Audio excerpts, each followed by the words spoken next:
Hello friends, ఈరోజు మనం చూడండి కచోరీలు తెలుసా మీకు? కచోరీలు ఎక్కడంటే ఇంచుమించు మార్వాడీస్ వీధుల్లో ఉంటాయి. మార్వాడీస్ చేసుకుంటారు ఎక్కువ. దానికి నేను పెట్టుకుని అవి చేస్తున్నాను. ఒక గ్లాస్ మైదా వేసాను, దాంట్లో నెయ్యి వేస్తున్నాను. నేతితో ఈ పిండి చక్కగా కలిపేసుకోవచ్చు. దాంట్లో లోపల స్టఫ్ ఏం పెట్టాలో అవన్నీ నేను చూపిస్తాను. ఫస్ట్ పిండి మనం కలిపేసి ఉంచుకోవచ్చు. చూడండి, పిండి ఇలాగ పలచగానే కలుపుకోవాలి. అది మనకి మెత్తగా రావాలి కదా. అది దాంట్లో కొంచెం మళ్ళీ నెయ్యి వేస్తున్నాను. ఈ మెత్తగా ఉండడంలోనే టేస్ట్ బాగుంటుంది అన్నమాట. అది మనం వత్తం కదా, కర్రతో చేతితోనే వేసుకుంటాము. అందుకని ఇది ఇలా మెత్తగానే రావాలి. ఇది ఇలా కలిపేసుకున్నాక ఇది పక్కన పెడతాను. తర్వాత ఏం చేయాలో అన్నీ చూపిస్తాను. చూడండి, దానికి నేను బంగాళదుంప బఠానీ ఉడికించుకుని పెట్టుకున్నాను. దాంట్లో స్టఫ్ ఇదే వేసుకుంటారు, బఠానీ బంగాళదుంప. దాంట్లో మనం ఏంటేంటి వేస్తామంటే చూడండి, కసినన్ని ఉల్లిపాయలు, కొంచెం కొత్తిమీర అది వేసి కలుపుకుందాం. అలాగే చూడండి, మసాలా కారం, గరం మసాలా, కొంచెం సోంపు, కొంచెం సాల్ట్, ఇవన్నీ వేసి చక్కగా లోపల స్టఫ్ రెడీ చేసేసుకుందాం. ఫస్ట్ ఇదంతా ఇలా కలిపేస్తాను.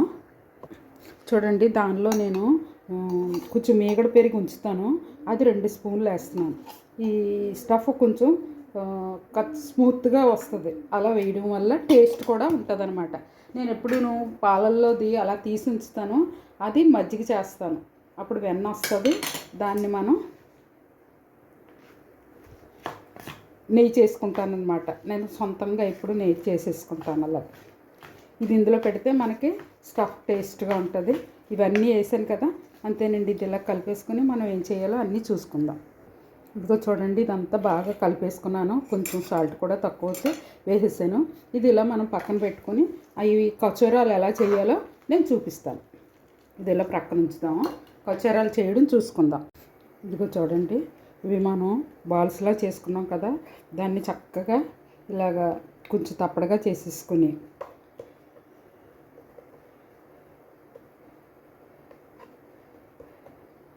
దాంట్లో మనం చేసి పెట్టుకున్న కర్రీ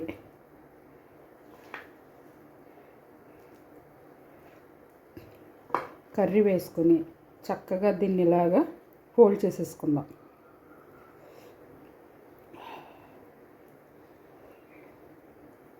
ఇవి చాలా బాగుంటాయండి. ఒకసారి ఎప్పుడో తిన్నాను నేను అక్కడ, కానీ చేసుకోవాలా అనుకున్నాను. ఇది ఇలాగా నేను చేస్తున్నాను. చూడండి, మీరు నాకు ఇది సపోర్ట్ చేయండి. చూసి ప్లీజ్ ఒక లైక్ కూడా ఇవ్వండి. చూడండి, ఇలా చక్కగా అన్నీ ఇలాగా రెడీ చేసేసుకొని మనం వేపుకుంటే డీప్లో వేపుకోవచ్చు, లేకపోతే సైలెంట్గా అలాగా కొంచెం ఆయిల్ వేసి కాల్చేసుకోవచ్చు. అన్నీ నేను ఇలా చేసి చూపిస్తాను. చూడండి, ఆఖరి వరకు వచ్చేసింది. చక్కగా ఇలాగ అందులో పెట్టేసుకుని ఇలాగ అనేసి నీట్గా ఇలా చేసేసుకున్నాను. చూడండి, ఇంత నీట్గా ఉన్నాయి.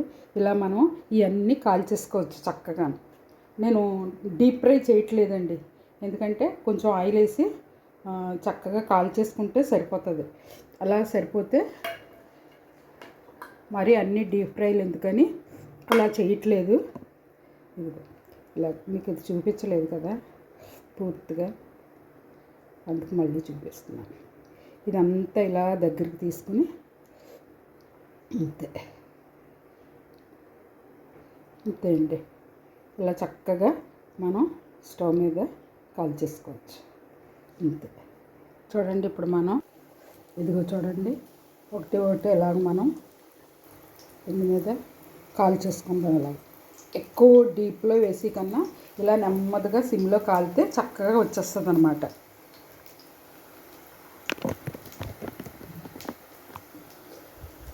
చూడండి, బ్యాక్ కూడా చేసేసాను. ఇలాగా కొంచెం ఆయిల్తో వేసుకుంటేనే నీట్గా ఉంటుంది. ఎక్కువ వేసేస్తే గబగబా అది లోపల ఉడకకుండా అయిపోతుంది.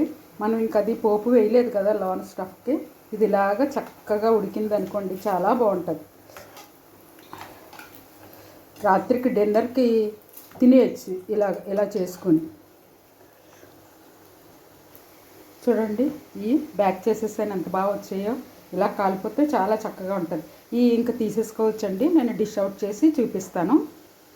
చూడండి కచోరాలు ఎంతో చక్కగా రెడీ అయిపోయాయి. ఇది మనం కట్ చేసి చూడొచ్చా? ఇది ఇలా మనం కట్ చేసుకుని చూడండి ఇలా ఉంటాయి చక్కగా. ఇలాగా ఇదిగోండి ఇలా కట్ చేసి ఇందులో మనం టమాటా కచప్ వేసుకుని తింటే చాలా బాగుంటుంది. నాకు అది ఇష్టం ఉండదు, అందుకే నేను దాన్ని యూస్ చేయట్లేదు. ఇలా మనం చేసి తిని నా కామెంట్ రూపంలో తెలియజేయండి. చూడండి ఎంత చక్కగా ఉన్నాయో. ఏంటి ఈ కచోరాలు ఎంతో ఈజీగా అయిపోయే కచోరాలు. నేను మైదాతో చేశాను, కానీ మీరు గోధుమ పిండితో కూడా చేయొచ్చు. నాకు ఎందుకంటే ఏ పిండితో చేస్తే ఏటి బాగుంటుందో అదే చేయగలను.